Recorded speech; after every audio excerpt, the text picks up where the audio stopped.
Hello, awesome people.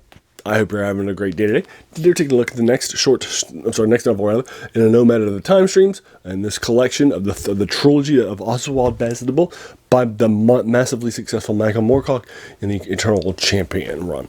For you folks, it's called the Land Leviathan, which is a self-titled the big giant tank and such that's developed in this future world that has an alternate universe history, if you recall. This telling of the Nomad of Time Streams. In the first novel, The Warlord of the Year, Oswald Bastable, about 3 or 4 chapters in, while chasing down some local Indians that are doing some bad stuff, he's flung through time after arriving at this temple castle combo, which is the host of where the people that he was trying to track down, and he wound up in 73, right, and such. So now we're going to find out he's sent a different time in a different world for you folks.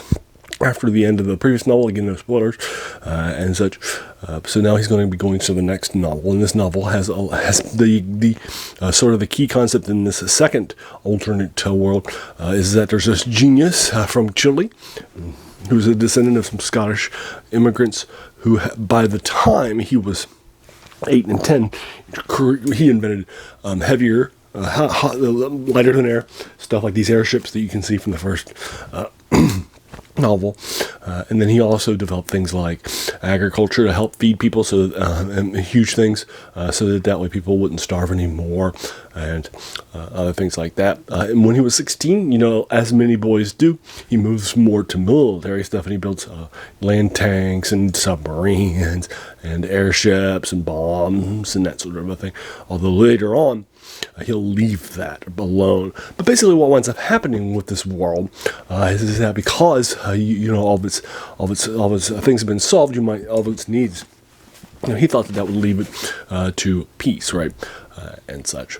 But then what winds up doing is that a lot of these people that were poor and working and such in like the farming industry and stuff, but now the robots doing it, they realized that they were being taken advantage of, and now they're not, being brought. Although things have improved for them, they now have more time and such, and so they're starting to rise up against the powers that be that enslave them or to make them work, or colonial masters and that sort of a thing. So there is the main character here in this. The main bad guy is a slave from America, who's born a son of a slave, son of a slave father, and such in America during this era. And he has gone. He studied a lot. He's a very smart guy. He's gone to Africa and has led a major uprising, and they refer to him as the Black Attila. So he's the major bad guy that we'll find out a lot more about as this novel progresses. Right? I like it. I thought it was fun. Now this novel, unlike is all about how racism is bad, right? The previous novel is all about how colonialism is bad, and we'll find out from a guy who's initially very, very pro-colonial, because he's in the British Empire in 1902, before it's starting to fall, and then people have started to take the roses off and see what's actually happening, right? And it'll take a while before he does. Well, now the concept is that racism is bad, right, and such. But then, here's one of the key things that's happening in this one. The N word is used here a lot. So I just want to give you that warning and such. It's the first time I've ever read the N word in a Michael Moorcock novel. Again, I hadn't read this, if you recall. I bought this trilogy. I was doing a deep dive into Michael Moorcock in the last 3 years of high school and the first 2 years of college, when he was my favorite author, but I never actually read it until now for this channel when I was knocking out some stuff. So I figured I want to knock this out too, and so that's the only time I can ever remember the N word being in there, and it certainly I think it's it's interesting. But I did want to give you that warning, right? This word that's used all over the place, right? So just as a heads up. So anyway. Just in case you want to avoid it for various reasons, but again, I do like it. I like the first novel. I'm giving it a 7.5. It's fun, has some interesting things to say, and such, right? But I do like it. And now it's written from a British perspective of America, and a lot of stuff, because they got key guys in America, so they'll go into America a lot. And so as a American, right, some of the stuff in there can get a little hard, to read, if you will, and such. So there are some definitely things. So just as a warning too, so just as a heads up. But there you are. I'll go ahead and leave you to it. But against the 7.5, it's fun reading.